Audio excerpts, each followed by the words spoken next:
Hello everyone, कैसे हो आप सब। उम्मीद करती हूँ कि आप सब लोग अच्छे होंगे, स्वस्थ होंगे और मस्त होंगे। तो बताइए आपकी एस्टेट की तैयारी कैसी चल रही है और आपने जो सीडीपी है उस क्लास को रिवाइज कर लिया होगा। जो हमने आज क्लास ली थी सीडीपी की, उसके अंदर हमने सभी टॉपिक्स को इंक्लूड किया है। जितने भी सीडीपी के अंदर जो टॉपिक्स होते हैं उन सभी को हमने इंक्लूड किया है। तो आपके जो मैसेज आ रहे थे यूट्यूब के ऊपर कि मैम आप मैथ की पेडागोजी करा दो, तो देखिए हम मैथ की पेडागोजी की क्लास लेके आए हैं। अगर हम इसको ब्लैक बोर्ड पे कराएंगे तो ज़्यादा टाइम लग जाएगा, क्योंकि अपना परसों ही एग्ज़ाम है 31 तारीख को ही। तो हम नोट्स को एक बार क्विकली रिवाइज कर लेते हैं, कंप्लीट जो मैथ की पेडागोजी है, क्योंकि ये एक इम्पोर्टेंट रह जाता है हमारा 10 मार्क्स का जो टॉपिक है ये मैथ पेडागोजी का, जो कि एस्टेट पीआरटी के अंदर आता है। और जो टीजीटी के अंदर मैथ का कंटेंट आता है उसके अंदर भी जो मैथ की पेडागोजी है वो आती है। तो एक बार आप देख लीजिएगा, एक बार मैथ की पेडागोजी जो है वो एक इम्पोर्टेंट कंटेंट है अपने आप में। तो चलिए अब हम स्टार्ट करते हैं मैथ की प्रकृति, यानी कि गणित की जो नेचर है वो क्या होती है। तो गणित की जो नेचर है वो क्या होती है, नेचर ऑफ मैथमेटिक्स। जो हमारा गणित होता है वो क्या होता है, तार्किक होता है, ठीक है। जिसके अंदर हम तर्क करते हैं कि ये हो सकता है या नहीं हो सकता, या फिर इसका आंसर ये आ सकता है या नहीं आ सकता, ठीक है। और जो गणित की जो प्रकृति होती है वो अमूर्त होती है, यानी कि अब्स्ट्रैक्ट। उसकी जो प्रकृति है वो हमें दिखाई नहीं देती, हमें माइंड के अंदर सोचना पड़ता है कि वो क्या है। जैसे कि क्षेत्रफल जो होता है, क्षेत्रफल का कंसेप्ट है वो क्या होता है, अब्स्ट्रैक्ट होता है। और उसको हमें बच्चों को के सामने प्रस्तुत करने के लिए हम हथेली का पट्टा या फिर नोटबुक का इस्तेमाल करते हैं, और उसको हम दिखाते हैं कि इसका ये जो है क्षेत्रफल है। तो जो गणित की जो प्रकृति है, मैथ की प्रकृति, वो क्या होती है, सीरियल वाइज होती है, यानी कि श्रेणीबद्ध होती है। ऐसे नहीं कोई कंसेप्ट कहाँ से उठा लिया, कोई कंसेप्ट कहाँ से उठा लिया, यानी कि एक श्रेणी में चलती है। और गणित की प्रकृति जो होती है वो हायरार्किकल होती है, यानी कि पदानुक्रमिक। पदानुक्रमिक का मतलब क्या होता है कि एक स्टेप के बाद दूसरा स्टेप आएगा। जैसे कि आप लगा लो, जैसे कि इसकी प्रकृति होती है, जो दूसरे वाला स्टेप है उसको सीखने के लिए पहले वाला स्टेप हमें आना चाहिए। क्या होना चाहिए, हमें आना चाहिए पहले वाला स्टेप। और जो गणित की प्रकृति होती है, वो गणित जो होता है वो क्या होता है, यूनिवर्सल होता है। क्या होता है, यूनिवर्सल। यानी कि यहाँ पर भी 2 × 2 कितने होते हैं, 4 होते हैं। अमेरिका में भी 2 × 2 4 होते हैं। जापान में भी 2 × 2 क्या होते हैं, 4 होते हैं। तो जो मैथ की प्रकृति होती है वो क्या होती है, यथार्थवादी, यानी कि यूनिवर्सल होती है। और गणित की अपनी चीन होती हैं, जैसे कि पाई, आयोटा, और जैसे कि आप लगा लो सिग्मा हो गया, सम, माइनस, इनटू और भाग में। गणित की जो प्रकृति होती है उसके अंदर गणित के जो अपने चिन्ह होते हैं और गणित की अपनी क्या होती है, भाषा होती है। और गणित की भाषा के अंदर क्या आएगा, पद प्रत्यय। क्या आता है गणित की भाषा के अंदर, पद प्रत्यय, सूत्र और सिद्धांत। ये यही पेज है, थोड़ा सा ज्यादा मैंने वो कर रखा है, आगे सभी आपको पेज जो है क्लियर मिलेंगे। ये क्या है, पद प्रत्यय, सूत्र और सिद्धांत। गणित की प्रकृति पूछ लेगा कैसी होती है, यानी कि भाषा, पद प्रत्यय, सूत्र और सिद्धांत। और जो गणित की प्रकृति होती है वो क्या होती है, निगमनात्मक। निगमनात्मक का मतलब क्या होता है, जिसके अंदर हमें पहले से ही कंसेप्ट दे देंगे, उसको हमें अलग अलग परिस्थिति में अप्लाई करना होता है। जैसे कि पाई आर स्क्वायर दे दिया हमें, किसका ये है, ये सर्कल का जो है एरिया है वो बता दिया, ठीक है, कितना है, पाई आर स्क्वायर। वृत्त का जो क्षेत्रफल है कितना होता है, पाई आर स्क्वायर। तो उसको हम हर अलग अलग परिस्थिति में अप्लाई करेंगे, तो वो क्या होगा, निगमनात्मक तर्क। वो क्या होगा फिर, निगमनात्मक तर्क। जैसे कि कोई सामान्य जो नियम होता है उसको हम विशिष्ट अलग अलग परिस्थिति में अप्लाई करते हैं। इसको हम बोल देंगे सामान्य से विशिष्ट भी, सामान्य से विशिष्ट, यानी कि जनरल टू स्पेसिफिक। क्या बोलेंगे, जनरल टू स्पेसिफिक। और गणित की जो प्रकृति होती है, गणित जो क्या होता है वो जटिल जाल तंत्र बनाता है, रैखिक नहीं होता कि एक लाइन में ही ऐसे चलते गए कंसेप्ट, नहीं। इसकी प्रकृति क्या होती है, जटिल जाल तंत्र। जैसे कि नंबर सिस्टम लगा लो, नंबर सिस्टम के 2 भाग होगी, वास्तविक संख्याएं और काल्पनिक संख्याएं। वास्तविक संख्याएं कौन कौन सी होगी, प्राकृतिक संख्याएं जो 1 से स्टार्ट होती है, पूर्ण संख्याएं जो 0 से स्टार्ट होती है, और जो पूर्ण संख्याएं पूर्णांक संख्याएं हैं जिसके अंदर नेगेटिव इंटीजर्स भी आ जाते हैं, और प्रीमेय संख्या जिसको पी अपॉन में क्यू के फॉर्म में लिखा जाता है, और अप्रिमेय क्या होता है जिसको पी अपॉन में क्यू की फॉर्म में नहीं लिखा जा सकता, ठीक है। तो गणित की प्रकृति क्या होती है, जटिल होती है। तो एक बार फिर से हम देख लेते हैं जो गणित की प्रकृति है वो कैसी होती है। गणित की प्रकृति होती है वो क्या होती है, मूर्त, अमूर्त। गणित जो होता है वो रीजनिंग यानी कि रीजनिंग करने का विषय है, जिसके अंदर हम तर्क वितर्क करते हैं कि इसका ये हो सकता है, ये नहीं हो सकता, क्या आएगा आगे, ठीक है। अमूर्त इसकी प्रकृति होती है, हमें सब कुछ दिखाई नहीं देता होता, हमें कुछ चीजें माननी पड़ती हैं। जैसे कि माना कि राम के पास 100 रुपए हैं, मूलधन 100 रुपए है, और श्रेणीबद्ध यानी कि मैथ जो है एक श्रेणी में चलता है। मैथ की प्रकृति क्या होती है, पदानुक्रमिक प्रकृति होती है, एक स्टेप के बाद दूसरा स्टेप, दूसरे के बाद तीसरा स्टेप, ऐसी इसकी जो प्रक्रिया है वो चलती रहती है। गणित के अपने चिन्ह होते हैं, अपने शब्द होते हैं और अपनी इसकी भाषा होती है। इसके अंदर जो अवधारणाएं होती हैं वो क्या होती है, निगमनात्मक तर्क पर आधारित होती हैं, जैसे कि डिडक्टिव रीजनिंग। और जो गणित क्या करता है, जटिल जाल तंत्र बनाता है। नेक्स्ट अब हम करें अवधारणाओं की प्रकृति। ये देखिए आप, बिल्कुल साफ है पेज, इसमें आपको दिक्कत नहीं आएगी। हाँ, गणित की प्रकृति हमने कर ली। और जो गणित के अंदर जो कंसेप्ट होते हैं उनकी प्रकृति बताओ, कंसेप्ट कैसे होते हैं। कंसेप्ट की भी यही आएगी कि कंसेप्ट जो होते हैं अब्स्ट्रैक्ट होते हैं, क्षेत्रफल और परिमाप होता है वो हमें दिखाई नहीं देता, उसको हमें मानना पड़ता है। हाँ, और जो निगमनात्मक प्रकृति होती है वो क्या होती है, लर्निंग सेंटर्ड होती है, यानी कि विषय वस्तु जिसके अंदर कंसेप्ट होते हैं, जिसको हम जैसे कि पाई आर स्क्वायर है वो कंसेप्ट है, उसको हम अलग अलग सिचुएशंस में अप्लाई करेंगे। गणित की प्रकृति क्या होती है, संचय प्रकृति होती है, यानी कि कम्युलेटिव प्रकृति होती है, जिसके अंदर बहुत सारे कंसेप्ट जो है अपने आप में जुड़े हुए होते हैं, उनका संबंध आपस में जुड़ा हुआ होता है। और गणित की जो प्रकृति होती है, प्रकृति की अवधारणाओं की जो प्रकृति होती है उसमें और क्या आएगा, उसमें आप देखिए जो श्रेणीबद्ध श्रृंखला होती है, यानी कि पदानुक्रमिक भी इसके अंदर आएगा, जिस इसमें जो इसके बाद चीजें जो है फिक्स होती हैं। गुणा कोई भी छात्र तब भी सीख सकता है जब उसको योग आता हो, ये क्या होती है, पदानुक्रमिक प्रकृति होती है। और श्रेणीबद्ध श्रृंखला यानी कि कैटेगरिकल टाइम सीरीज, जैसे कि किसी को परसेंटेज आ गया, परसेंटेज करने के बाद ही वो प्रॉफिट लॉस करेगा, प्रॉफिट एंड लॉस करने के बाद ही वो डिस्काउंट को सोल्व कर पाएगा, ठीक है। तो आगे अब हम करते हैं पदानुक्रमिक प्रकृति का क्या अर्थ होता है, यानी कि meaning of hierarchical nature.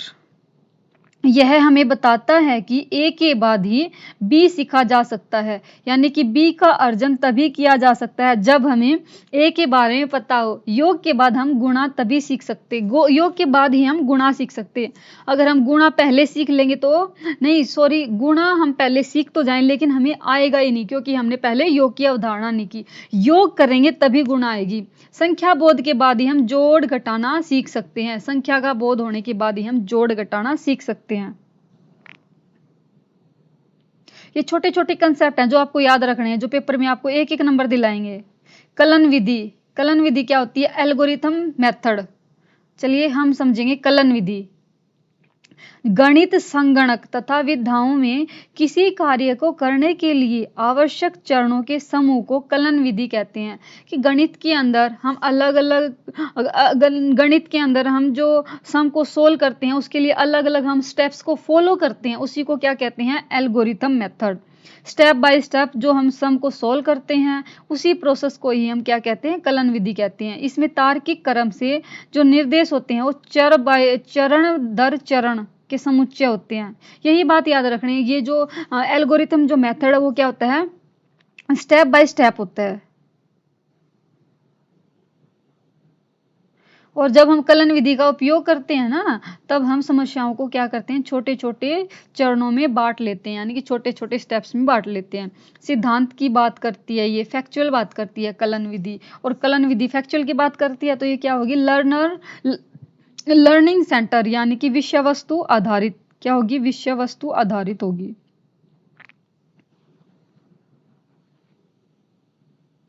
Next आगे अब हम करते हैं जो गणितीय चिंतन क्या व्यक्त करता है। जो हम गणित का चिंतन है वो हम कैसे करते हैं। अगर हमने मैथ के अंदर कोई सम को देखा तो हम क्या करेंगे, देखिए जैसे कि मैथ के अंदर आपको ये प्रॉब्लम दे दी,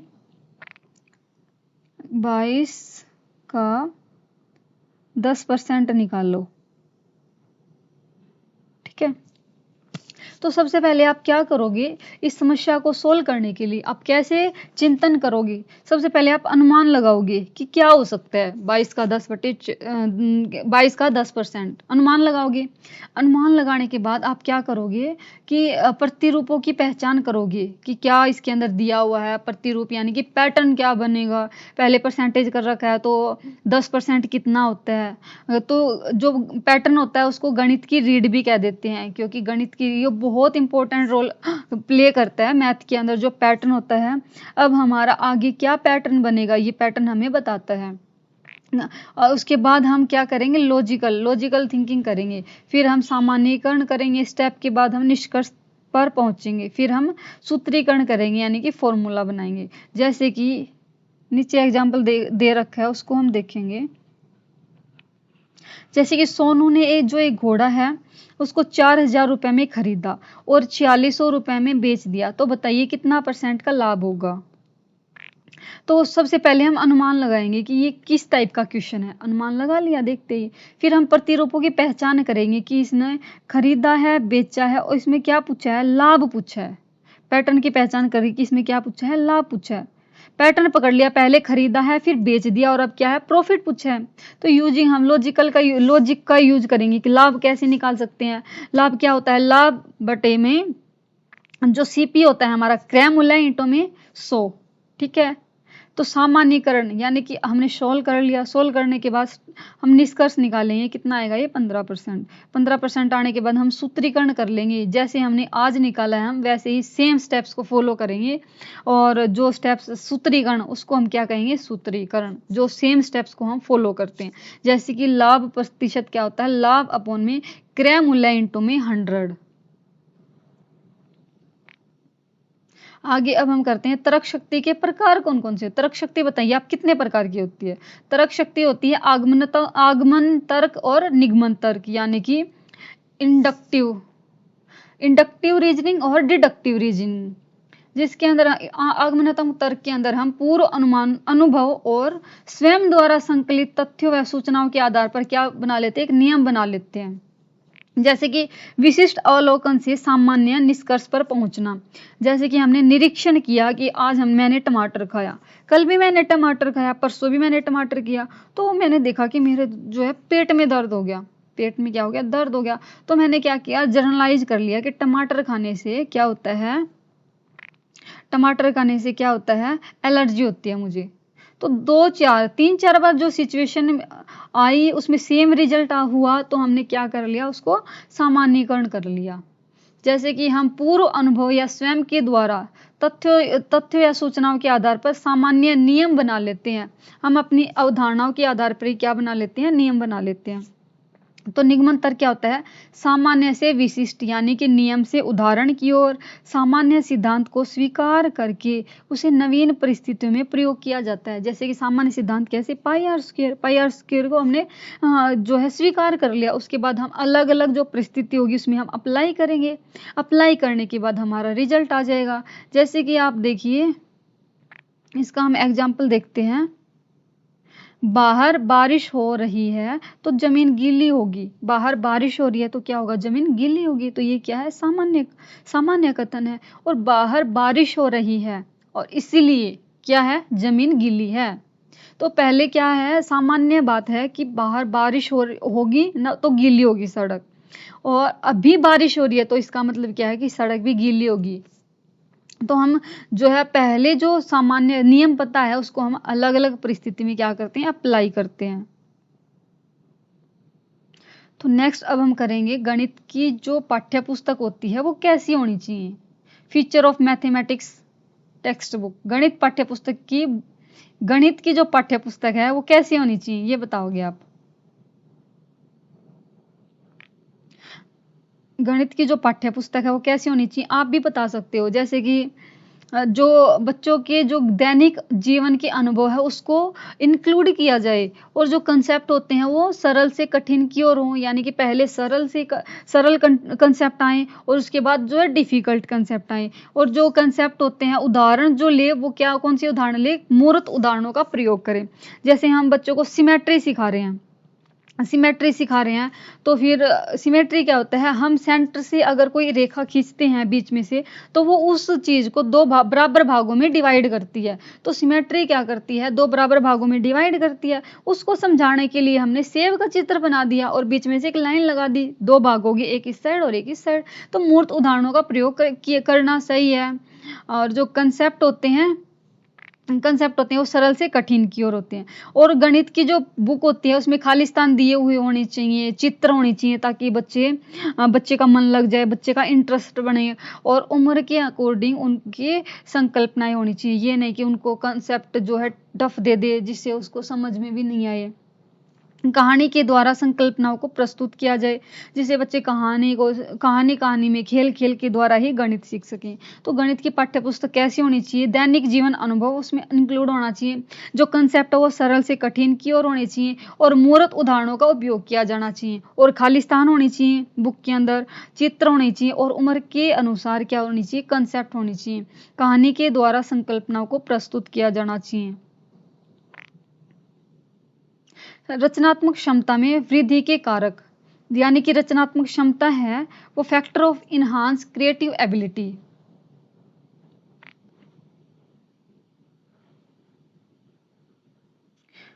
तो रचनात्मक क्षमता के लिए मतलब बढ़ानी है, तो उसके लिए कौन कौन से कारक हम जिम्मेदार हैं। जो हमारी क्रिएटिविटी है, सृजनात्मकता की योग्यता है, उसको बढ़ाने के लिए कौन कौन से कारक जिम्मेवार हैं। अपसारी चिंतन, कि कक्षा में ज़्यादा से ज़्यादा क्या करवाया जाए, अपसारी चिंतन, जो कि मुक्त होता है, ओपन एंडेड क्वेश्चन होते हैं। जैसे कि कोई क्वेश्चन है, ऐसी संख्याएं बताएं जिसका योग क्या हो, 10 हो। तो वो कितनी भी संख्याएं हो सकती है, सभी बच्चों का अलग अलग आंसर आएगा। वैकल्पिक युक्तियों की तलाश करना चाहिए। बच्चे जो है वैकल्पिक युक्तियों की तलाश करते हैं, अलग अलग तरीके से वो कैसे ही एक सम को सोल्व कर सकते हैं। और आलोचनात्मक जो चिंतन होता है,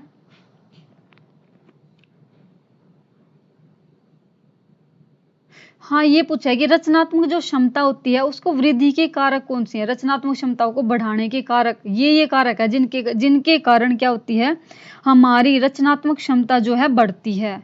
कौन कौन से कारक हैं वो, अब सारे चिंतन को बढ़ावा देना चाहिए कि एक ही क्वेश्चन के अलग अलग आंसर निकले। और वैकल्पिक युक्तियों की तलाश, यानी कि अलग अलग तरीकों का उपयोग करें एक सम को सोल्व करते टाइम। आलोचनात्मक चिंतन, यानी कि गहन गति से चिंतन करना चाहिए, डीप थिंकिंग। और किसी एक बिंदु पर केंद्रीय न रहकर अलग अलग तरीके से हमें चिंतन करना चाहिए, कि किसी एक बिंदु पर ही हम ना सोचते रह जाएं, उसे अलग हटके भी हमें सोचना चाहिए। और क्या है, अनुभवात्मक अधिगम, यानी कि एक्सपीरियंशियल लर्निंग। तो जो सृजनात्मकता है उसको बढ़ाने के लिए क्या क्या सबसे ज़्यादा जरूरी है, बच्चे जो है एक्सपीरियंस करके सीखें। और सहयोगात्मक अधिगम, बच्चे जो है कोऑपरेटिव लर्निंग से सीखें, आपस में करें, आपस में ग्रुप बना के वो जो सम है वैसे गणित को सीखें।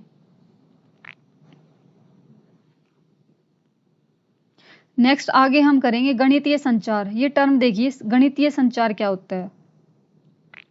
मैथमेटिकल कम्युनिकेशन ये होता है कि गणितीय शब्दावलियों को हम आत्मसात करने की क्षमता, यानी कि जो गणित की शब्दावली है, वोकैबुलरी है, उसको हम आत्मसात कर पाएं। जैसे कि प्लस लगा लो, माइनस लगा लो, ठीक है, उसको हम आत्मसात कर पाएं। तो जैसे विचारों को अर्थपूर्ण, गणितीय संचार देखिए क्या होता है। गणितीय संचार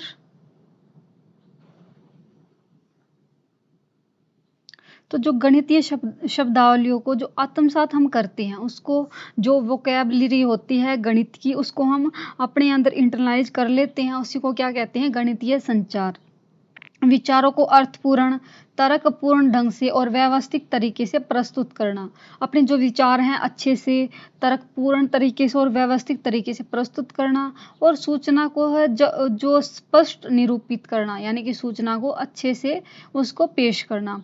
स्वयं निष्कर्ष निकालना, डिसीजन मेकिंग जो क्षमता होती है वो किसके अंदर आएगी, गणितीय संचार के अंदर।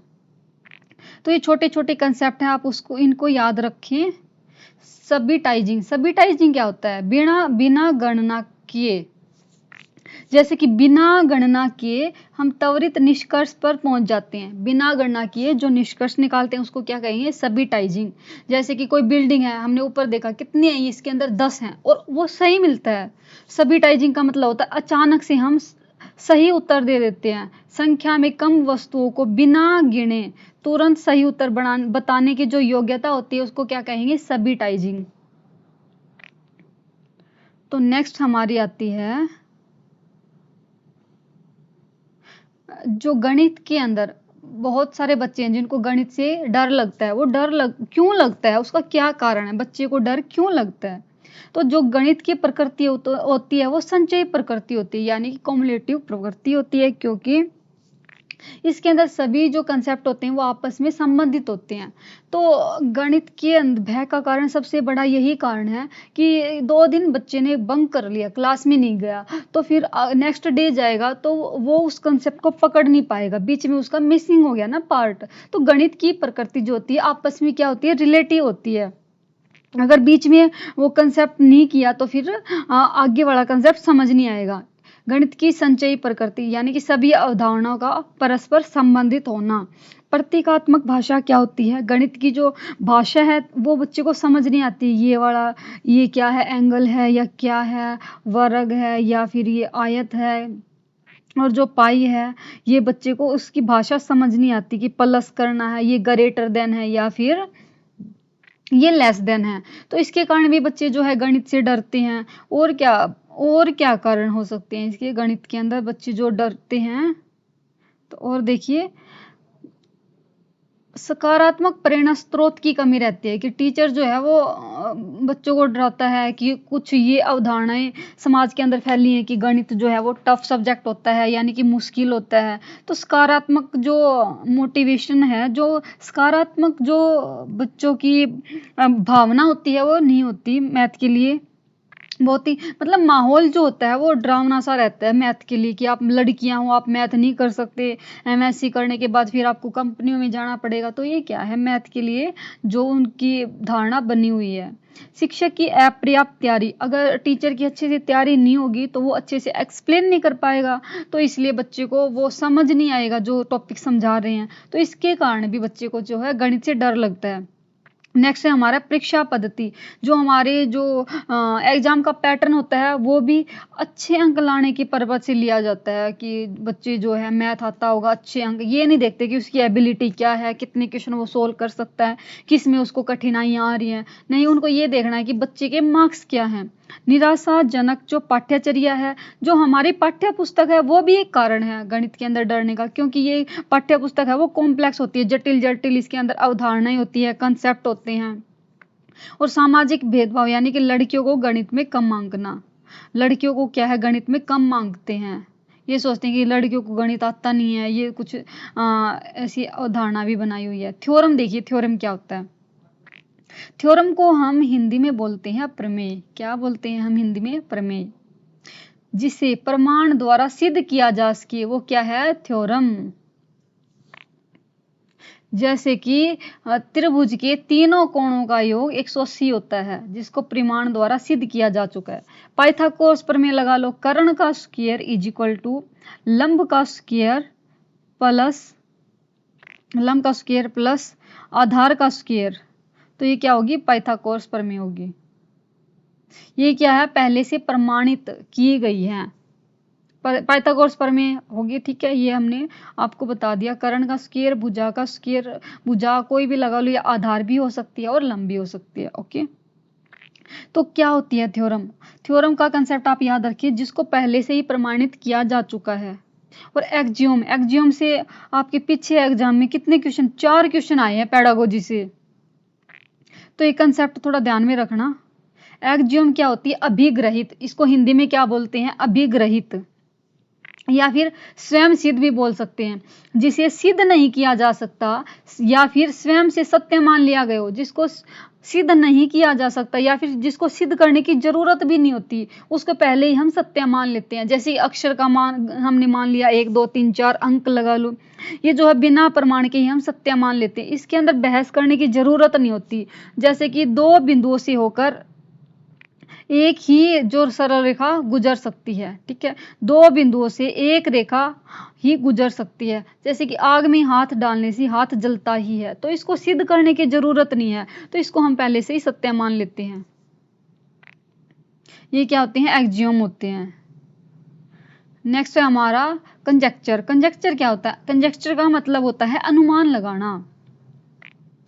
ये जो है सत्यता के ऊपर आधारित नहीं होते। जो वस्तुएं प्रत्यक्ष रूप से हमें दिखाई नहीं देती उसका हम क्या कर लेते हैं? अनुमान लगा लेते हैं। उस वस्तु की हम कल्पना कर लेते हैं। जैसे कि मौसम विभाग वाले लगा लो, अनुमान लगा लेते हैं कि आज वर्षा होगी, आज तूफान आएगा, आज ज्यादा धूप निकलेगी। और अपराध पर लोगों के द्वारा की जाने वाली बातें बिना प्रूफ की होती हैं कि किसी ने ये किया होगा, कि चोर खिड़की से गया होगा, चोर दरवाजे से किया होगा, या फिर बैग जो दरवाजा है उससे गया होगा। तो ये क्या है? अनुमान लगा लेते हैं। कंजेक्चर का मतलब क्या होता है? अनुमान लगाना। आप ये बात याद रखें। नेक्स्ट है हमारा गणित शिक्षण हेतु आवश्यक संसाधन। मतलब कि गणित को पढ़ाने के लिए हम कौन कौन से कंपोनेंट्स का यूज कर सकते हैं। तो कौन कौन से कंपोनेंट्स होते हैं? वो विभिन्न प्रकार के हम चार्ट ले सकते हैं बच्चों को समझाने के लिए, जिसके अंदर संख्या चार्ट बना देंगे। जैसे 1 लिख के बॉल बना देंगे, 2 लिख के हम 2 आम बना देंगे, ठीक है, 2 आम बना देंगे। विभिन्न प्रकार की चार्ट और पुस्तकों का प्रयोग कर सकते हैं हम। पुस्तकें कैसी? रंग बिरंगी कार्टून वाली पुस्तकें जो आती हैं अभी। शिक्षण अधिगम सामग्री का हम प्रयोग करते हैं गणित को सिखाने के लिए। जैसे कि ग्राफ पेपर लगा लो। बच्चों को ग्राफ पेपर के द्वारा हम क्या सिखाते हैं कि ग्राफ पेपर कौन सा होता है? ग्राफ पेपर के द्वारा हम वो सिखाते हैं, जैसे कि स्टैटिक मैथ नहीं होता, वो माध्यक, या फिर जो ग्राफ है ऊपर चला गया नीचे चला गया, ये होता है ग्राफ, ठीक है।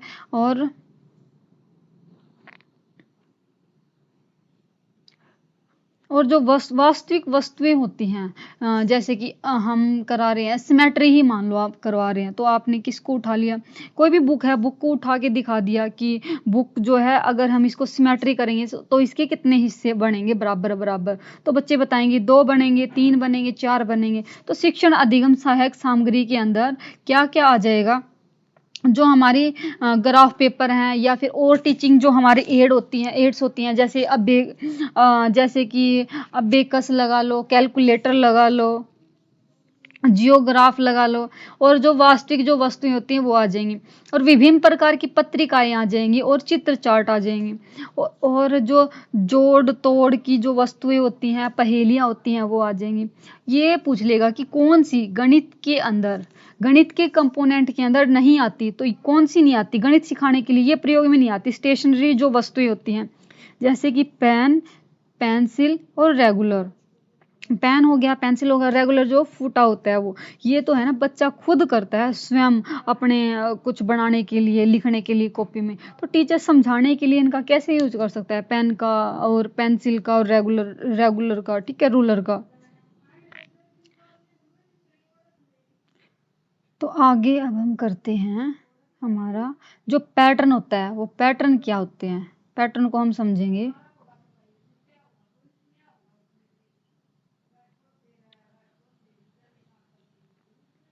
पैटर्न क्या होते हैं आप देखिए। क्यों विद्यालय के अंदर पैटर्न को सिखाया जाता है, यानी कि पैटर्न क्यों जरूरी है मैथ के अंदर? तो जो पैटर्न होता है वो उसको क्या माना गया है? गणित के अंदर कड़ी माना गया है, जो अवधारणाओं का निर्माण करने में सहायक होते हैं। इसे गणित की रीढ़ कहा गया है। पैटर्न को आप याद रखें, ऑप्शन में आ जाएगा कि पैटर्न क्या है, गणित की रीढ़ है, और ऑप्शन में दे देगा। तो आपको क्या करना है? पैटर्न जो होता है वो गणित की रीढ़ है। ये गणितीय अवधारणाओं का आधार होता है, कि जो गणित के जो कंसेप्ट होते हैं और जो पैटर्न होते हैं वो क्या करते हैं? बच्चे के अंदर तर्कना क्षमता और खोजी प्रवृत्ति को बढ़ाते हैं। तर्कना क्षमता और खोजी प्रवृत्ति को, जैसे कि कोई पैटर्न लगा लो, 1 3 5 7। तो आगे क्या आएगा? पैटर्न, आपने पैटर्न देख लिया कि इसमें क्या है, एक एक मार्क्स को बढ़ा रहे हैं, यानी कि 2 नंबर को बढ़ा रहे हैं, इनके बीच वाला एक एक मिसिंग है, ठीक है, या फिर विषम संख्याएं ले रहे हैं। तो आपने दिमाग लगाया कि क्या हो सकता है, क्या नहीं हो सकता, वो क्या होगी? तर्कना क्षमता। और खोजी प्रवृत्ति, हम खोजेंगे कि 1 3 5 7। तो जो है प्रतिमान जो होते हैं पैटर्न, वो तर्कना क्षमता और खोजी प्रवृत्ति को बढ़ावा देते हैं। तो नेक्स्ट हमारा टॉपिक आएगा लक्ष्य और उद्देश्य। इन दोनों के अंदर क्या अंतर है? तो देखिए, लक्ष्य क्या होता है? लक्ष्य जो होता है वो दूरगामी होता है। हमारा लक्ष्य है एस्टेट का पेपर पास करना, या फिर टीचर बनना। ठीक है, उद्देश्य क्या होते हैं? जो एस्टेट को क्लियर करने के लिए हम छोटे छोटे उद्देश्य बनाते हैं कि आज हमें इस टॉपिक में आज के दिन हमने मैथ के अंदर परसेंटेज को कंप्लीट करना है, और इंग्लिश के अंदर हमने 50 सिनोनिम्स को करना है, हिंदी के अंदर हमने विलोम शब्द को करना है। तो ये क्या है? उद्देश्य हैं, जो हम छोटे छोटे उद्देश्य बनाते हैं। किसको प्राप्त करने के लिए? लक्ष्य को प्राप्त करने के लिए। तो लक्ष्य क्या होता है? वो सामान्य कथन है, यानी कि ब्रॉड है लक्ष्य। और जो उद्देश्य होते हैं वे छोटे होते हैं, क्योंकि ये दिन में बनाए जाते, एक दिन के लिए इसकी समय अवधि भी क्या होती है? छोटी होती है। तो ये क्या होते हैं? नैरो होते हैं। लक्ष्य जो होते हैं वो अंतिम लक्ष्य होता है। एस्टेट पास करना हमारा क्या है? अंतिम लक्ष्य है। या ये क्या है? लगातार प्रयास करके हम हासिल करते हैं, कि जैसे पूरा दिन में हमने क्या बनाया? एक लक्ष्य उद्देश्य बनाया कि हमें जो ये सब्जेक्ट के अंदर ये टॉपिक्स को कंप्लीट करना है, तो लगातार हम प्रयास करके इसको हासिल कर सकते हैं। इसकी जो लक्ष्य है, यानी कि एम की जो अवधि होती है वो क्या होती है? दीर्घकालिक होती है। और जो उद्देश्य की होती है वो अल्पकालिक होती है, यानी कि निश्चित अवधि में कुछ हम हासिल करते हैं। तो मार्गदर्शन है इसका,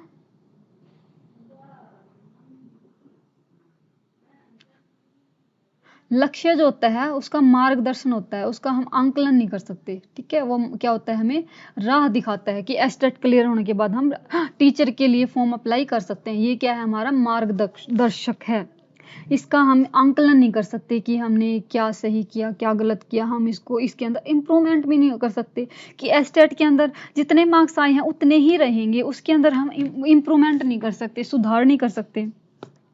ये जो उद्देश्य है वो क्या है? सतत प्रक्रिया है, डेली रूटीन पे चलती रहती है, जिसका हम आंकलन कर सकते हैं कि आज हमारा ये टॉपिक था, हुआ है, कल हम ये टॉपिक करेंगे, इस टॉपिक के अंदर हमको क्या समझ नहीं आया उसको हम आगे जाकर उसको सुधार करेंगे। जो लक्ष्य होते हैं वो हमारा अंतिम बिंदु होता है, और जो हमारा उद्देश्य है वो सरल और शिक्षण अधिगम प्रक्रिया से क्या होता है? संबंधित होता है। जैसे कि आप एस्टेट लगा लो। एस्टेट क्या है हमारा? एस्टेट क्या है? हमारा लक्ष्य है। और उद्देश्य क्या है? इंग्लिश। और जैसे कि आज के दिन हमने करना है कि इंग्लिश के अंदर प्रेपोजिशन को कंप्लीट करना है, हिंदी के अंदर हमने विलोम शब्द को कंप्लीट करना है, मैथ के अंदर हमने परसेंटेज करना है, साइकोलॉजी के अंदर हमने एडजस्टमेंट का टॉपिक को कंप्लीट करना है, रीजनिंग के अंदर हमने एनालॉजी को कंप्लीट करना है, हरियाणा जीके के अंदर हमने हरियाणा की जो राजनीतिक व्यवस्था है उसको करना है, इंग्लिश के अंदर हमने 100 जो है वन वर्ड को कंप्लीट करना है। तो हमने आज क्या है बनाया है? उद्देश्य बनाया है। उसको हम उद्देश्य को बांटते हुए चलेंगे, और उद्देश्य की जो समय अवधि होती है वो थोड़े टाइम के लिए होती है, और जो एस्टेट के लिए समय अवधि होती है वो लंबे टाइम के लिए होती है। तो प्रतिभाशाली विद्यार्थियों के गुण क्या होते हैं? जो प्रतिभाशाली बालक होते हैं उसके क्या क्या गुण होते हैं? तो ये हमने साइकोलॉजी की क्लास के अंदर भी किया था कि जो विविध अधिगमकर्ताओं की समझ के अंदर गिफ्टेड चाइल्ड आ गए थे, क्रिएटिव चाइल्ड आ गए थे। ठीक है, तो गिफ्टेड चाइल्ड होते हैं प्रतिभाशाली, उनकी हम पहचान कैसे करेंगे? उनकी जो चिंतन में मौलिकता होती है कि वे अपने खुद से क्रिएट करते हैं चीज़ों को, किसी की कॉपी नहीं करते, स्पष्ट रूप से सोचने अर्थ समझने में वो सर्वश्रेष्ठ होते हैं, यानी कि स्पष्ट रूप से सोचने के लिए और अर्थ समझने के लिए वो सबसे ऊंचे होते हैं, यानी कि ऊपर होते हैं। विश्लेषण कर सकते हैं चीज वो समस्याओं का और तर्क दे सकते हैं, पहेलियों को सुलझाने के लिए सबसे आगे होते हैं।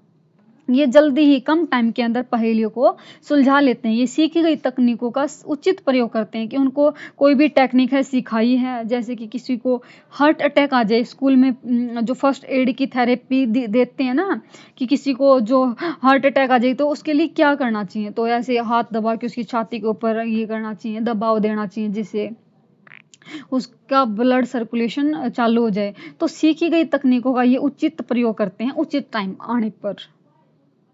तो अगली हमारी टर्म है जियोजेब्रा। जियोजेब्रा सॉफ्टवेयर जो होता है वो क्या होता है? इंपॉर्टेंट है ये, आप देख लेना एक बार, पूछा है पीछे एग्जाम में स्टेट वाले में।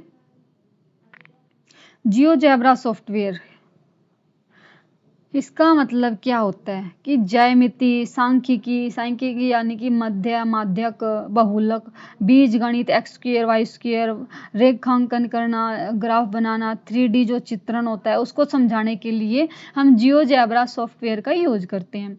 जैसे कि पासा है कोई, पासे के लास्ट में, पासे के जो बैक साइड में जो छिपा हुआ है वो अंक क्या होगा, तो उसको हम दिखाने के लिए क्या उसका यूज करते हैं, हम जियोजेब्रा सॉफ्टवेयर का। गणित की बेहतर समझ बनाने के लिए हम जियोजेब्रा सॉफ्टवेयर का यूज करते हैं। यह एक सक्रिय सॉफ्टवेयर होता है, यानी कि इंटरेक्टिव, जिसके अंदर बच्चा जो है मतलब कि एक्टिव होकर देखता है। ज्यामिति में हाँ, इसका यूज किया जाता है। इसे हम खोज को बढ़ावा मिलता है, खोज प्रवृत्ति को बढ़ावा मिलता है। तो जियोजेब्रा क्या होता है, ये एक गणित को समझने के लिए क्या है, ये एक सॉफ्टवेयर है जो कि क्या होता है, एक्टिवली होता है। और जो ये किस किस के अंदर यूज आएगा, इसका यूज किस किस के अंदर होता है, ज्योमेट्री के अंदर, सांख्यिकी के अंदर, और जो बीजगणित है इसके अंदर, अलजेब्रा के अंदर, रेखांकन के अंदर, और 3D जो इमेज होती है उसके अंदर इसका यूज होता है। त्रुटि को रोकने के लिए उपाय क्या है, त्रुटि को रोकने के लिए उपाय कि मैथ जो अधिगम हम करते हैं या बच्चे जो अधिगम करते हैं, स्वाभाविक सी बात है उसमें त्रुटियां होती हैं, तो अधिगम करेंगे तो त्रुटियां होंगी। इसका मतलब ये है कि यह अधिगम का हिस्सा है। त्रुटियां जो हैं वो अधिगम का अभिन्न हिस्सा है, उसको हम अधिगम से अलग नहीं कर सकते। यह जानकारी प्राप्त करने का स्रोत है कि बच्चे जो है बार बार कोई कहीं पर त्रुटि कर रहे हैं तो हमें जानकारी प्राप्त होती है कि बच्चे कहाँ पर त्रुटियां कर रहे हैं, बच्चे को कौन सा सब्जेक्ट हम पढ़ाएं, यानी कि कौन से टॉपिक्स के अंदर उसको प्रॉब्लम्स आ रही हैं। गणित जो त्रुटियां होती हैं वो गणित में भ्रांतियों के बारे में हमें बताती हैं कि बच्चे को कहाँ पर कन्फ्यूजन हो रही है। और जो टीचर है वो शिक्षण शैलियों में बदलाव कर सकता है, वो उसको बच्चों को समझ नहीं आई तभी वो बच्चे बार बार त्रुटियां करते हैं, तो टीचर जो है वो अपनी शिक्षण शैलियों में बदलाव करता है। कक्षा आयोजन में मदद करते हैं, जो त्रुटियां होती है वो कक्षा आयोजन में मदद करती हैं कि बच्चों को हम किस प्रकार से पढ़ाएं, किस प्रकार से कक्षा की प्लानिंग करें कि सभी बच्चों को समझ आ जाए। त्रुटियां जो होती हैं वो कितने प्रकार की होती हैं, तो चलिए देखते हैं त्रुटियां कितने प्रकार की होती हैं और उसको ठीक करने के लिए कौन से उपाय हैं। त्रुटियां 3 प्रकार की होती हैं। पहली है लापरवाह त्रुटि, यानी कि जो लापरवाही से हम त्रुटियां करते हैं, जिसके अंदर हम ध्यान नहीं देते। जैसे हमारा सीईटी का पेपर हुआ था, लापरवाही से हमने उसको सोल्व करते टाइम किसी को लगा लो परसेंटेज को सोल्व करना था, हमने दूसरे की परसेंटेज निकाली, या फिर जोड़ गुणा भाग किसी को हम सोल्व करते टाइम उसकी रकम को गलत लिख लेते हैं, उसकी वैल्यू को गलत लिख लेते हैं, तो ये क्या है, लापरवाही की त्रुटि। ध्यान न देने से होती है ये, हम सही से मिला के नहीं लिखते, जैसे कि 16 दिया हुआ था और मैंने 61 लिख दिया, ये क्या है, लापरवाही त्रुटि। कॉपी करते टाइम करते हैं हम ये त्रुटि। गलत नंबर लिखना और मैला लिखावट के कारण समझ नहीं आता कि ये 6 है या फिर 9 है। और कैलकुलेटर में गलत अंक डालने से भी त्रुटियां हो जाती हैं कि उसका कैलकुलेशन बिगड़ जाता है, तो ये कौन सी त्रुटियां होगी, हमारी लापरवाही की त्रुटियां। और कंप्यूटेशन एरर कौन कौन से होते हैं, जो हम गलत तरीके से कैलकुलेशन कर देते हैं, जोड़ बाकी गुणा भाग को हम गलत तरीके से कर देते हैं की प्रक्रिया में आती है। अंतिम समाधान जो है वो वहाँ पर गलत निकलता है कि जैसे हमने लापरवाही त्रुटि तो इसमें नहीं की। कंप्यूटेशन के अंदर क्या होता है, हमने स्टेटमेंट को सही लिख लिया लेकिन जोड़ गुणा भाग करते टाइम हमने गलतियां कर दी, ये क्या है, कंप्यूटेशन त्रुटि। अवधारणात्मक त्रुटि क्या होती है, जिसकी अवधारणा हमें समझ नहीं आई, यानी कि वैचारिक समझ, जिसका हम कंसेप्ट ही नहीं समझ सके, या फिर जिसका हम गलत अर्थ निकाल लेते हैं। अगर करना हो जहाँ कहीं पर प्रॉफिट निकालना हो और वहाँ पर हम लॉस निकाल देते हैं, तो ये क्या है, गलत अर्थ निकाल लेते हैं। जैसे कि 2/3 + 3/5 = 5/8 लिखा हुआ है, तो ये क्या कौन सी त्रुटि है, अवधारणात्मक त्रुटियां है कि बच्चे को ये समझ नहीं है, एलसीएम की समझ ही नहीं है कैसे निकालना है। उसने 3 + 5 8 कर दिया, 2 + 3 क्या कर दिया, 5 कर दिया, तो 5x + 7 = 12x, तो उसको समझ नहीं है कि अगर x नहीं होता, x होता 7x होता तभी हम इसको जोड़ते, 7 को हम इस संख्या में 5x में नहीं जोड़ सकते, तो बच्चे को जो है अवधारणा का ज्ञान नहीं है। तो ये क्या कौन सी त्रुटि होगी, हमारी अवधारणात्मक त्रुटि। तो इसके उपाय क्या हैं? जो त्रुटियाँ की उसको सही करने के उपाय क्या रहेंगे? त्रुटियाँ जो हुई हैं उसको सही करने के उपाय हैं, छात्र सही कार्य को प्रोत्साहित करें। छात्रों को हम सही कार्य करने के लिए प्रोत्साहित करें कि बच्चे जहाँ पर कुल त्रुटियाँ कर देते हैं उसको 4-5 बार उसको दोहराएँ उस अक्षर को, ताकि बच्चे के उस लिखने में शुद्धि आ सके। स्वयं उत्तरों की जांच करने के लिए बच्चे को बढ़ावा दें। गणित संक्रियाओं का अभ्यास करवाएं, जिससे बच्चे जो है प्लस माइनस गुणा भाग में गलती ना कर पाए। त्रुटि का पता लगाकर उसका उपचार करें कि बच्चा कहाँ पर त्रुटि कर रहा है, कौन सी त्रुटि हो रही है, अवधारणात्मक त्रुटि है या फिर लापरवाही त्रुटि या फिर कंप्यूटेशनल त्रुटि है, कौन सी है उसका हम फिर उपचार करेंगे। तो गणित के अंदर जो पहेलियाँ और खेल होता है उसका क्या रोल होता है? गणित के अंदर जो खेल और पहेलियाँ बुक के अंदर लिखी हुई होती हैं, क्लास में करवाते हैं पहेलियाँ, तो उसका क्या रोल होता है? देखिए, तो गणित का संबंध, गणित की पहेलियों का संबंध किससे होता है? रोजमर्रा की लाइफ से होता है। और जो गणित के अंदर पहेलियाँ होती हैं वो बच्चे के अंदर सकारात्मक अभिवृत्ति का विकास करती हैं और गणितीय ज्ञान को प्राप्त करने में हमारी हेल्प करती हैं, बच्चे की हेल्प करती हैं और सृजनात्मकता को बढ़ावा देते हैं कि बच्चे को जो है नई नई चीज़ें करते हैं, उसको जिज्ञासा बढ़ती है, कौशल और प्रयास करने में वो हेल्प करते हैं। और जैसे कि सांप सीढ़ी खेलना, लूडो खेलना और बिंगो खेलना। जैसे कि कोई बच्चा है, कोई बच्चा लगा लो या फिर 2-3 बच्चे हैं सांप सीढ़ी मिलकर खेल रहे हैं, तो खेलेंगे तो वो क्या करेंगे, गिनती भी करें, गिनती करने के साथ साथ वो घटाएं बेगी कि सांप खाने के बाद वो नीचे आ जाएंगे। ठीक है, तो ये क्या है, इसके साथ साथ बच्चे जो है कौशल को सीख रहे हैं और अभ्यास भी कर रहे हैं, बार बार ऊपर लेके जा रहे हैं, काउंटिंग कर रहे हैं। तो इससे क्या है, गणित प्राप्त होता है, सृजनात्मकता आती है और सकारात्मक अभिवृत्ति का विकास होता है। तो ये हमारे गणित के अंदर जो पजल्स और गेम का महत्व होता है। गणित सीखने का क्रम क्या होता है? तो गणित सीखने का जो क्रम है वो क्या होता है, इंपॉर्टेंट बात है। आप देखिए, जो पामिला ली ब्लैक है, जो पामिला ली ब्लैक है, इन्होंने बच्चे के गणित सीखने के क्रम को बताया है कि बच्चे जो गणित हैं वो एलप्स क्रम में गणित को सीखते हैं। ठीक है, ऑर्डर ऑफ मैथमेटिक्स लर्निंग क्या रहेगा? पैमिला लीबैक ने गणित जो है बच्चे जो है गणित को इलेप्स क्रम में सीखते हैं। ई से क्या होगा? Experience with physical object. L मतलब लैंग्वेज, पी मतलब पिक्चर और एस मतलब सिंबल। एल मतलब क्या होगा? सिंबल होगा। तो एक्सपीरियंस कहते हैं सबसे पहले बच्चे को गणित सिखाने के लिए क्या करवाया जाए? जो एक्सपीरियंस करवाया जाए, फिजिकल ऑब्जेक्ट को दिखाया जाए कि जैसे कि हम वो ट्रायंगल करवा रहे हैं तो ट्रायंगल के लिए उसको जो प्रिज्म है वो दिखा दे, उसको उसके हाथ में उसको वो फील करेगा इसके 3 कोने होते हैं। और एल का मतलब है फिर वो लैंग्वेज का इस्तेमाल करेगा। पहले बच्चे को क्या दिखाया? प्रिज्म दिखाया, फिर उसने क्या किया? लैंग्वेज का इस्तेमाल किया कि इसको क्या कहते हैं? ट्रायंगल कहते हैं। फिर क्या किया? प्रिज्म का इस्तेमाल किया, पिक्चर बोले तो ट्रायंगल को कैसे बनाते हैं, ट्रायंगल को बना के दिखाया। फिर हम सिंबल्स का यूज करेंगे, सिंबल यानी कि त्रिभुज। ट्रायंगल को कैसे लिखते हैं? त्रिभुज।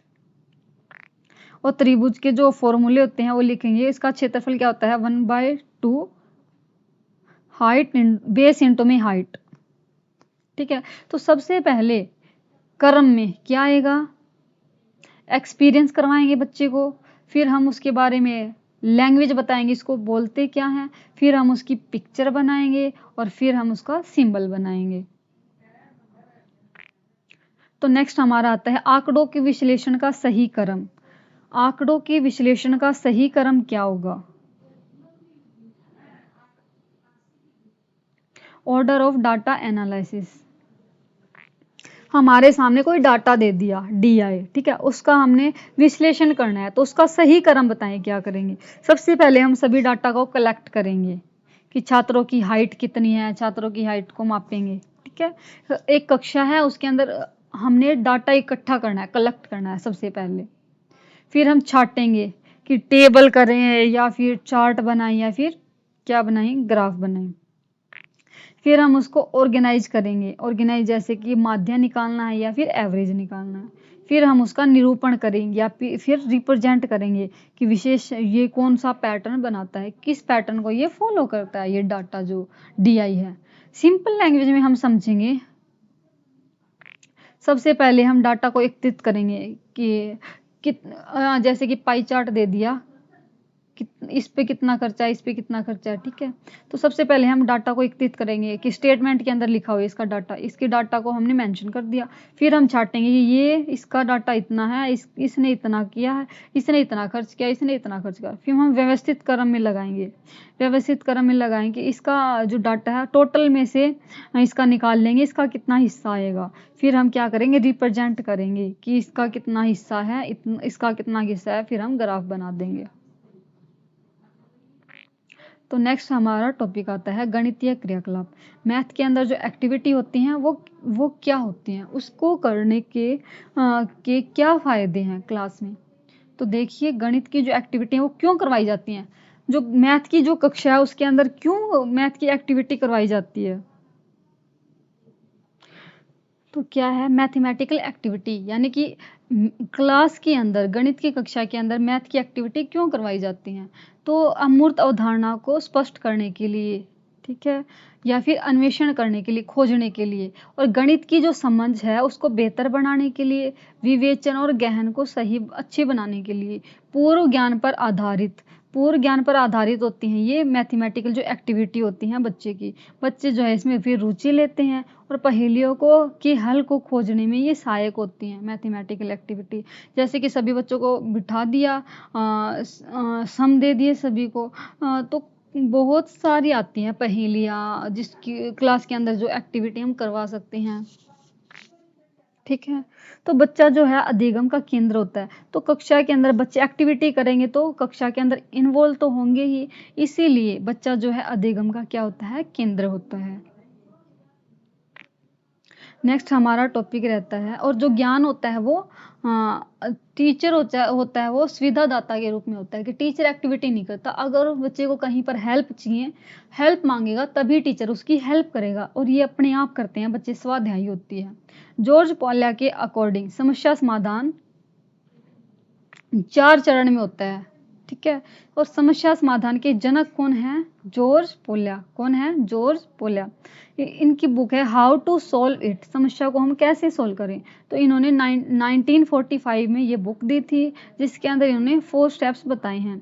सबसे पहले कोई समस्या देंगे ना, सबसे पहले हम क्या करेंगे, समस्या को समझेंगे कि इसमें क्या दिया है, फिर हम योजना को तैयार करेंगे इसको कैसे सोल्व कर सकते हैं, ठीक है, कौन सा तरीका लगाएं। फिर हम उसको योजना को जो प्लान बनाया उसको हम क्या करेंगे, एक्टिव करेंगे, क्रियान्वित करेंगे। करने के बाद उसका आंसर आने के बाद हम फिर से जांच करेंगे कि आंसर सही आया है, ठीक है। सबसे पहले हम क्या करेंगे, समस्या को समझेंगे। फिर समस्या को समझने के बाद जैसे परसेंटेज वाला या प्रॉफिट लॉस का कोई क्वेश्चन दिया है तो हम उसको क्या करेंगे, समस्या को समझेंगे। पहले उसको 1-2 बार उसको रीड करेंगे कि ये क्या कहना क्या चाहता है। फिर उसके लिए हम योजना बनाएंगे, सबसे पहले हम इसका निकाल लेते हैं, फिर इसका निकाल लेते हैं, फिर इसका निकाल लेते हैं, ठीक है। और फिर योजना को हम क्या करेंगे, क्रियान्वित करेंगे। फिर उसको हम एक फॉर्मूले के अंदर लिखेंगे और फिर उसको सही उत्तर आने के बाद फिर उसकी हम पुनः जांच करेंगे। तो नेक्स्ट आता है हमारा गणितीय चिंतन। जो गणितीय चिंतन है वो गणितीय चिंतन ये पहले भी किया है।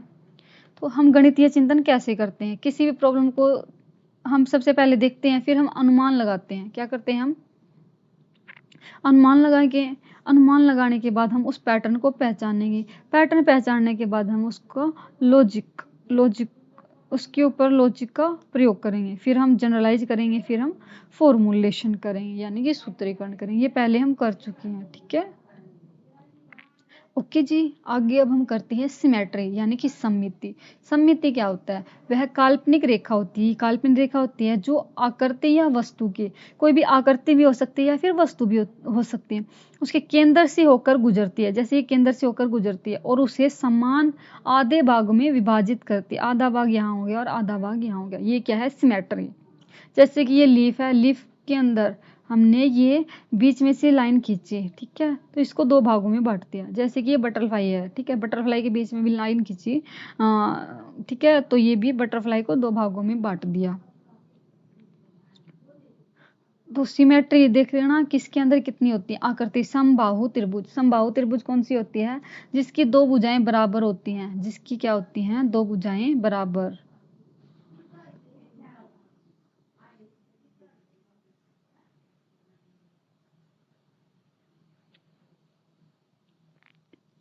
जिसकी दो भुजाएं बराबर होती हैं, जैसे कि 3 3 और ये नीचे वाली है 4।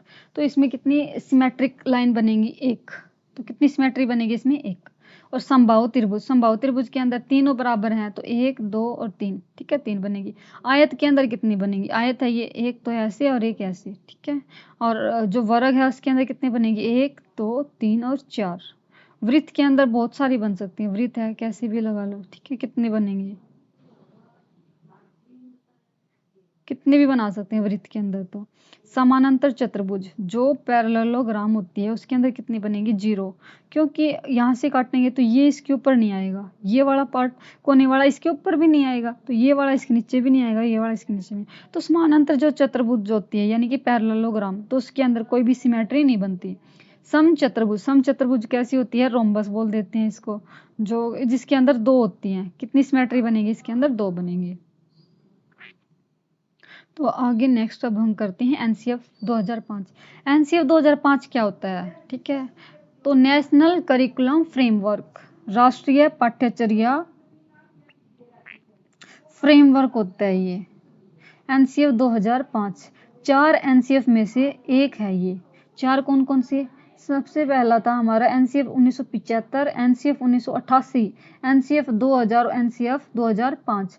भारत के स्कूलों के लिए पाठ्यक्रम और पाठ्य पुस्तक के लिए एक दिशा निर्देश के रूप में कार्य करता है कि कैसा बच्चों का पाठ्यक्रम होगा और कैसी बच्चों की पाठ्य पुस्तक होनी चाहिए।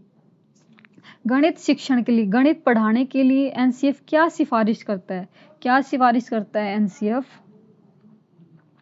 बच्चों को याद करने के बजाय क्या करना चाहिए, बच्चे को याद करने के बजाय अनुभव से उत्तर देने के लिए प्रेरित करना चाहिए। गणित शिक्षा का फोकस क्या है, संकीर्ण लक्ष्यों का फोकस नहीं है, इसका फोकस है ऊंचे लक्ष्यों की ओर, ठीक है। तो ये नहीं है कि बच्चे को जोड़ बाकी गुणा बाकी सिखाना है, नहीं, बच्चों की सोच का हम क्या करेंगे, गणितीकरण करेंगे। गणित विषय वस्तु कैसी होनी चाहिए, गणित अधिगम वातावरण, गणित की जो विषय वस्तु है वो गणित अधिगम का जो वातावरण है वो बच्चे के घर की लाइफ यानी कि जो डेली बेसिस पे होता है वो होना चाहिए। एनसीएफ 2005 किसके ऊपर बल देता है, गणित के ऊपर। गणित के ऊपर जो गणितीय गतिविधियां होती हैं, जितनी भी जो एक्टिविटी होती है ना, उसके ऊपर बल देता है। दैनिक पाठ, डेली के पाठ जो है किसके ऊपर बेस होनी चाहिए, पहेलियां, कहानियां और गणितीय युक्तियों को उसमें शामिल करना चाहिए, ठीक है। तो आगे है हमारा ये गणित के अंदर खुले प्रश्न होने चाहिए, ये नहीं कि बंद प्रश्न हो, ठीक है। सृजनात्मकता को बढ़ावा देना चाहिए। गणित आंकलन में छात्रों में को संकल्पात्मक समझ और समस्या समाधान के कौशल को विकसित किया जाना चाहिए। एनसीएफ 2005 कहता है कि क्या करें और क्या न करें। तो देखिए ये पॉजिटिव और नेगेटिव पॉइंट्स हैं। क्या करना है आपको, संकल्पनाओं को वास्तविक जीवन से रिलेटेड करने की बात आ जाए, ठीक है, तो आपको सही करना है। और क्या करना है, बच्चे को चर्चा में शामिल करना, बच्चे को हर जगह इन्वॉल्व करना है और बच्चे को हाथ से जो काम करे उसको बढ़ावा देना है, खोजबीन करे बच्चे। जो बच्चा जिस भी एक्टिविटी में इन्वॉल्व होगा वो हमारा पॉजिटिव आंसर होगा। क्या नहीं करना, व्याख्यान देना, जैसे टीचर बोल के चला गया, बच्चे को कुछ समझ नहीं आया तो ये नेगेटिव पॉइंट है। उपदेश देना, परिभाषा और सूत्रों को रटना, ये भी गलत बात है। बहुत सारे कार्यपत्र, बहुत सारा होमवर्क देना, ये भी नेगेटिव पॉइंट है। और लिंग के अंदर भेदभाव करना लड़का लड़की के अंदर, तो ये भी क्या है हमारा नेगेटिव पॉइंट है। बच्चे के जो बाह्य अनुभव, बाहर के अनुभव को कक्षा में रखने का अवसर दें, कि बच्चे के जो एक्सपीरियंस है उसको भी कक्षा में पूछे कि हाँ भाई बताओ आपके अकॉर्डिंग क्या हो सकता है। बार बार शांति का वातावरण हमें स्थापित नहीं करना, तो ये नेगेटिव पॉइंट है अगर करेंगे तो। शिक्षा सभी के लिए समान होनी चाहिए। पाठ्यचर्या जो है वो किताब केंद्रित न हो, ठीक है, वो क्या हो, किताब केंद्रित न हो। जीवन की जो बाहर की लाइफ है उससे रिलेटेड होनी चाहिए पाठ्य पुस्तक। हर संभव प्रयास करें कि उनकी सोच को क्या कर सके, हम गणितीयकरण कर सके, कि बच्चा जो है गणित की लैंग्वेज में सीख सके। तर्क संगत और विचारों को प्रोत्साहित करे। तर्क संगत विचार, जो बच्चे के तर्क संगत विचार है उसको हमें प्रोत्साहित करना है, प्रोत्साहन। निर्माणात्मक मूल्यांकन यानी कि फॉर्मेटिव इवैल्यूएशन, ये क्या होता है? जो फॉर्मेटिव असेसमेंट होता है ये हमने उस सीडीपी की कक्षा में भी किया था कि फॉर्मेटिव कौन सा होता है और समेटिव कौन सा होता है। फॉर्मेटिव जो कक्षा के अंदर को जो क्लास के दौरान किया जाता है, शिक्षण अधिगम प्रक्रिया के दौरान किया जाता है, ये पाठ्यक्रम पूरा होने के बाद ग्रेड देते हैं। प्रकृति क्या होती है इसकी? विकासात्मक होती है, क्योंकि इसमें सुधार भी कर सकते हैं। उद्देश्य क्या होता है? छात्रों की शिक्षा को कराना, छात्रों की शिक्षा, शिक्षक के शिक्षण में सुधार, यानी कि छात्रों की शिक्षा को सुधारना इसका उद्देश्य होता है। शिक्षक के शिक्षण में सुधार करना भी कि टीचर कहाँ पर क्या कर रहा है, कि क्या ऐड करना चाहिए जिससे बच्चा जो है और एक्टिवली सीखे। अंतिम प्रकृति होती है ये मूल्यांकन की, अंतिम प्रकृति, लास्ट में रिजल्ट देते हैं तो अंतिम प्रकृति होती है। उद्देश्य क्या होता है? छात्र की उपलब्धि का मूल्यांकन करना कि बच्चे ने कितना सीखा है। जैसे कि 7th क्लास में बच्चा है, 7th क्लास का पेपर होएगा तो फिर अगली क्लास में उसको ट्रांसफर कर देंगे, तो ये क्या है? उपलब्धि, उसने कितने % अंक प्राप्त किए, तो ये क्या है? उपलब्धि का मूल्यांकन करना। सतत व नियमित मूल्यांकन होता है कक्षा के अंदर, बच्चे को क्या समझ आ रहा है क्या नहीं आ रहा, बच्चे के जो टेस्ट लेते हैं वो क्या है? सतत और नियमित मूल्यांकन। टेस्ट पेपर जो है संपूर्ण बुक के ऊपर होता है, ये कंप्लीट सिलेबस के ऊपर होता है। क्या? Summative test. मूल्यांकन क्या होता है? इसके अंदर मूल्यांकन एक प्रक्रिया है और यहाँ पर मूल्यांकन क्या है? एक प्रोडक्ट है जो कि परसेंटेज हमें देता है कि आपने क्या सीखा अचीवमेंट में, ठीक है। जो आपकी डीएमसी आती है वो क्या है? प्रोडक्टिव। और जो हमें कक्षा के अंदर टेस्ट लेते हैं वो क्या होते हैं? प्रक्रिया। शिक्षण उद्देश्यों को किस हद तक प्राप्त किया, इसके अंदर क्या देखा जाता है कि शिक्षण, टीचर ने जो शिक्षण करवाया है वो किस हद तक प्राप्त किया, कितना उद्देश्य प्राप्त किया, ठीक है। और जो फीडबैक है वो क्या है? शिक्षण तरीकों और संशोधित उपचारात्मक, यानी कि फीडबैक हमें मिलता है कि हमने अपने तरीकों में कितना सुधार किया है, बच्चे को कहाँ पर कमी आ रही थी उसका हमें कहाँ कितना उपचारात्मक किया है, ठीक है। फीडबैक, फीडबैक का मतलब क्या होता है?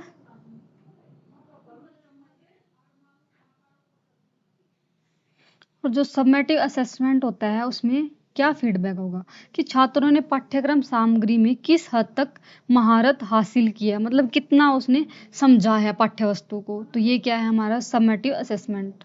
तो नेक्स्ट अब हम करते हैं हमारा अगला टॉपिक। हाँ, अब हम डिफरेंस करेंगे कि अपसारी सोच और अभिसारी सोच, इन दोनों में क्या डिफरेंस है। तो ये अपसारी सोच, इसको हम कहेंगे डाइवर्जेंट थिंकिंग। अभिसारी जो सोच है इसको हम करेंगे कन्वर्जेंट थिंकिंग। ऐसी संख्या जिसका योग 10 हो, यानी कि ये एक ही बिंदु पर, अपसारी है, ओके, ये क्या है? ओपन एंडेड सॉल्यूशन है, जिसके अंदर प्रश्नों का उत्तर क्या है? ओपन एंडेड होगा, जिसका एक से अधिक उत्तर हो सकता है। ऐसी संख्या जिनका योग 10 हो, 10 5 5 + 5 का भी हो सकता है, 2 + 8 का भी 10 हो सकता है, 7 + 3 का भी, 9 + 1 का भी। तो इसके बहुत सारे कई आंसर होते हैं, एक से ज़्यादा उत्तर होते हैं इसके, ठीक है। तो एक बिंदु पर ये केंद्रित नहीं होता। इसके अंदर खोज और अन्वेषण, खोज और अन्वेषण, खोज अन्वेषण का पर्याप्त अवसर मिलता है। इसके अंदर खोज और अन्वेषण का क्या मिलता है? हमें अवसर मिलता है। और ये तर्क यानी कि आइडियाज पर डिपेंड होता है, ठीक है। और इसके अंदर अनेक हल होते हैं। कितने हल होते हैं इसके अंदर? अनेक हल। समाधान इसके अंदर अनिश्चित होते हैं, यानी कि अनेक होते हैं। इसके अंदर अधिक समय लगता है और ये कठिन होता है। और ये सृजनात्मकता को बढ़ावा देता है। क्या करता है? सृजनात्मकता को बढ़ावा देता है। और जो हमारा अभिसारी सोच है वो एक बिंदु पर केंद्रित होता है। भारत की राजधानी क्या है? तो हम एक ही बताएंगे कि दिल्ली है, सभी यही बताएंगे कि जितने भी स्टूडेंट्स होंगे। तो ये क्या है? क्लोज एंडेड क्वेश्चन है, जो कि एक उत्तर के ऊपर बल देता है, एक बिंदु पर केंद्रित होता है, जिसके अंदर खोज और अन्वेषण के अवसर प्राप्त नहीं होते, क्योंकि अगर एक ही बात करेगा तो खोज कहाँ से करेंगे हम।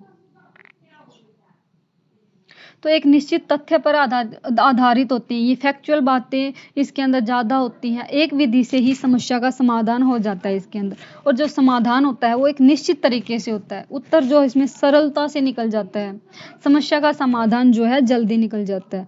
ज्यामिति के में मानसिक विकास के चरण जो वैन हीले ने चरण बताए हैं वो कितने प्रकार के हैं? 5 प्रकार के हैं। ज्यामिति सीखने में बच्चे के सामने आने वाली कठिनाइयों को हल करने के लिए 5 चरण बताए हैं। ये 5 चरण कौन कौन से हैं?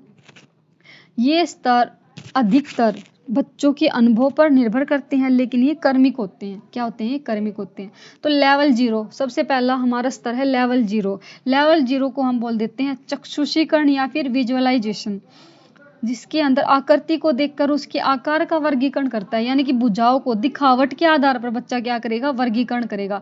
विजुअलाइजेशन, आप याद रखना, विजुअलाइजेशन यानी कि जो दिखेगा उसी के आधार पर क्या करेगा? वो वर्गीकरण करेगा। जैसे एग्जाम्पल देखो आप, समोसा को देखकर वो त्रिभुज बताता है, बिस्किट को देखकर वो आयत बताएगा, रोटी को देखकर वो वृत्त बताएगा। तो आगे हम करेंगे लेवल 2। आपको विजुअलाइजेशन समझ आ गया कि वो दिखावट या फिर भुजाओं के आधार पर वर्गीकरण करता है बच्चा। लेवल 1 के अंदर आएगा एनालिसिस यानी कि विश्लेषण। आकृति के आधार पर उसके गुणों में अंतर करने लग जाता है, कि जैसे उसको आकृति तो समझ आ गई कि ये आकृति, ये आयत है, ये वर्ग है, तो उनके गुणों के आधार पर उसमें अंतर करता है। जैसे कि वर्ग और आयत में अंतर बताता है। वर्ग की 4 भुजाएं होती हैं और सभी समान होती हैं, और आयत की जो भुजाएं होती हैं, आमने सामने की भुजाएं समान होती हैं। और लेवल 2 के अंदर क्या आएगा? अनौपचारिक यानी कि इनफॉर्मल डिडक्टिव। आकृतियों के बीच वो संबंध तो स्थापित कर लेता है, लेकिन वो उनको सिद्ध नहीं कर पाता। आकृतियों में समानता और असमानता तो बता देता है, लेकिन उसको सही से सिद्ध नहीं कर पाता कि जो ट्रायंगल होती है, त्रिभुज होती है, समबाहु त्रिभुज होती है, उसमें तीनों जो एंगल होते हैं, तीनों साइड हैं, वो बराबर होती हैं, वो बता देगा। और समद्विबाहु त्रिभुज कौन सी होती है? जिसके अंदर 2 भुजाएं बराबर होती है, लेकिन वो उसके संबंध को क्या सिद्ध नहीं कर पाएगा। अगला हमारा नेक्स्ट आता है फोर्थ लेवल। फोर्थ लेवल के अंदर क्या आएगा? औपचारिक। औपचारिक के अंदर ये क्या है? उनको सिद्ध करने लगता है, यानी कि फॉर्मूले से वो सिद्ध कर देगा कि समद्विबाहु और जो समबाहु त्रिभुज है उसके अंदर क्या डिफरेंस है, दोनों के क्या फॉर्मूले हैं, वो उसको सिद्ध करके बता देगा। लेवल 4 के अंदर क्या आएगा? दृढ़ता यानी कि रैगर यानी कि स्वयं सिद्ध। ज्यामिति चिंतन के आधार पर वो वस्तु भी बना लेगा। जैसे कि हम 10th क्लास में थ्योरम को देखकर हम वस्तु भी बना लेते हैं, जैसे कि वर्डिंग दी हुई है, वर्डिंग को देखकर हम चित्र बना लेते हैं।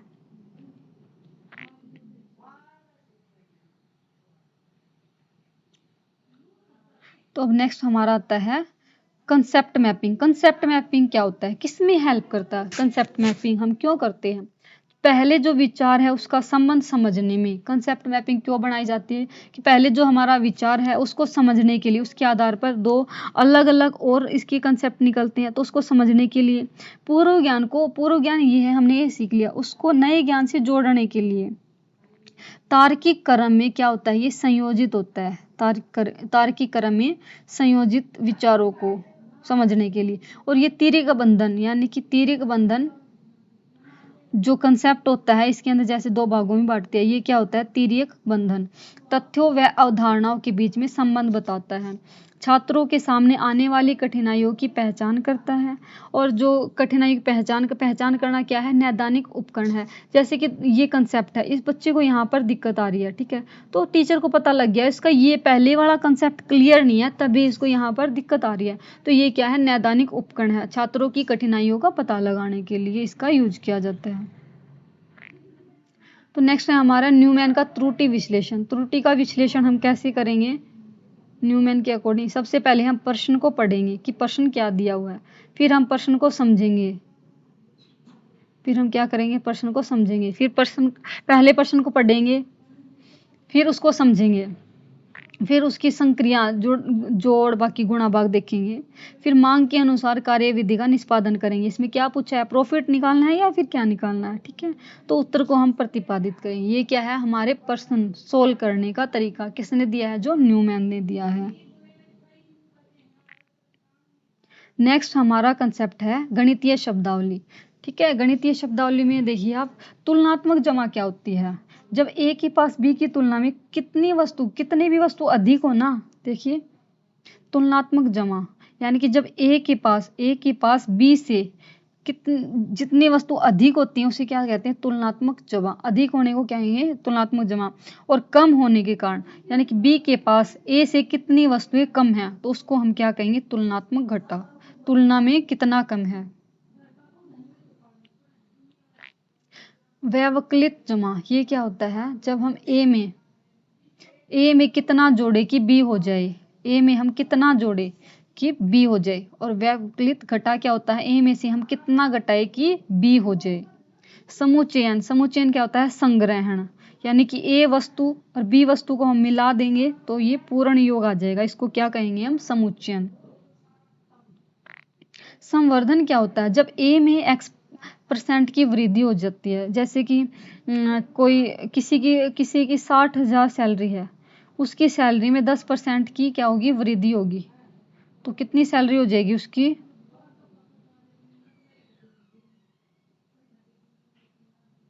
6,000 और बढ़ जाएगी तो कितनी हो जाएगी, 6600 हो जाएगी।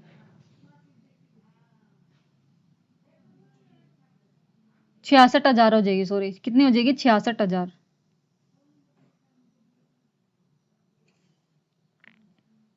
तो लास्ट हमारा टॉपिक रहता है शिक्षण अधिगम सामग्री, शिक्षण अधिगम सहायक सामग्री।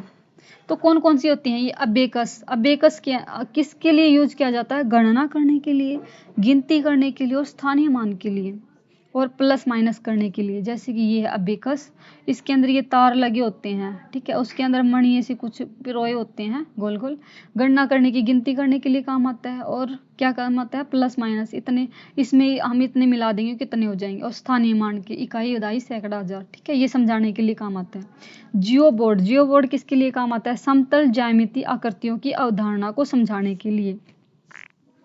जैसे कि आप देख सकते हैं ये है हमारा जियो बोर्ड, ये डॉट डॉट डॉट पिन लगी होती है, पिन को हम किसी रबड़ में ऐसे डाल के हम उसको आकृति बनाते हैं समतल आकृतियों के लिए, यानी कि 2D आकृतियों के लिए, परिधि, क्षेत्रफल और उसकी विशेषताओं को समझाने के लिए। जैसे ये आकृति बना दी रबड़ से तो इसकी परिधि क्या है ये काउंट कर लेंगे, क्षेत्रफल ये बीच वाला जो इसका फिल किया है ये क्षेत्रफल कितना है और इसकी विशेषताएं क्या है। फिर हम करेंगे 10 ग्राम। 10 ग्राम क्या होता है, 10 ग्राम जो है एक पहेली खेल की तरह होता है जो कि 2D की पहचान करते हैं, जिसके अंदर इसके अंदर क्या होता है, 5 तो त्रिभुज होती हैं और एक वर्ग होता है और एक क्या होता है, समानांतर चतुर्भुज होती है। टोटल कितने हो गए इसके अंदर, 7 आकृतियां होती हैं, 5 वर्ग, 5 तो ये हो गए ट्रायंगल, एक हो गया वर्ग और एक हो गया समांतर चतुर्भुज। ग्रेड पेपर क्या होता है, ग्रेड पेपर ये थोड़े बड़े खाने होते हैं, ठीक है, ग्राफ पेपर से दशमलव त्रुटि का विश्लेषण करने के लिए, जैसे कि 0.50 लिखना को हमने इसके अंदर 0.05 जोड़ना है तो हम किसकी सहायता लेंगे, ग्रिड पेपर की। तो तुलना करते हैं हम संख्याओं की, दशमलव संख्याओं की, और दशमलव संख्याओं को लिखने के लिए ग्रिड पेपर का यूज किया जाता है। और भिन्न की किट तो पता ही है, भिन्न की अवधारणा की पहचान करने के लिए काम आएगी। जैसे कि ये कंप्लीट है, ये 1/4 हो गया और ये कितना है, ये क्या है, भिन्न की किट। भिन्न की किट तो नाम से स्पष्ट है। डाइस ब्लॉक क्या होते हैं, डाइस ब्लॉक ये होते हैं जैसे कि ये प्लस माइनस गुणा भाग को समझने के लिए। ये कितने हैं, 3 है, कितने हैं ये डब्बे, 3 है, बॉक्स कितने हैं, आगे वाले कितने हैं, 4 हैं, सॉरी ये 4 तो नहीं बना है, 3 ही बना दिया, ये इसको हम 4 बना देते हैं। 3 और 4 कितने हो गए, टोटल 7। तो ये क्या है, प्लस माइनस गुणा और भाग करने के लिए डाइस ब्लॉक का यूज किया जाता है। डॉट पेपर क्या होते हैं, फिर डॉट पेपर देखो, ठोस आकृति को बनाने के लिए हम इसका यूज करते हैं डॉट पेपर का, यानी कि डॉट डॉट डॉट होते हैं इसके अंदर, ठीक है। हम कोई भी ठोस आकृति बनाते हैं और 3D की पहचान कर सकते हैं, इसमें अंदर हम 3D आकृति को आराम से बना सकते हैं। और ये परावर्तन के लिए, यानी कि रिफ्लेक्शन के लिए ये उपयोगी है। ग्राफ पेपर क्या होते हैं, जो 2D का क्षेत्रफल और आंकड़े को हम प्रदर्शित कर सकते हैं। ग्राफ पेपर जो हमने 10th क्लास के अंदर थर्ड चैप्टर था क्या, जिसके अंदर ग्राफ दिए थे, हमें ग्राफ को मेंशन करना था, ठीक है। ग्राफ के अंदर कौन सा ग्राफ कितना ऊपर जा रहा है, कितना नीचे जा रहा है, ठीक है, इसको हम देखते हैं। तो हमारी जो मैथ की पेडागोजी है वो कंप्लीट हो जाती है। ये हमारे एस्टेट के अंदर जो 10 मार्क्स है उसकी पूछी जाएगी, 10 मार्क्स आपके कंप्लीट हो गए। तो मैंने सभी कंसेप्ट को इंक्लूड किया है। टाइम कम था ना, इसलिए मैंने इसको ब्लैक बोर्ड पर नहीं करवा पाई। उसके लिए हम आपसे क्षमा चाहते हैं। आगे से आपको अच्छे से सही से ब्लैक बोर्ड पर करवाएंगे ये कक्षा। तो आप जो ये मैथ का सेशन था आप इससे रिवाइज कर सकते हैं। ओके, आज के लिए हम इतना ही बताएंगे। तो आप सभी को एस्टेट के पेपर के लिए बहुत बहुत शुभकामनाएं। Thank you.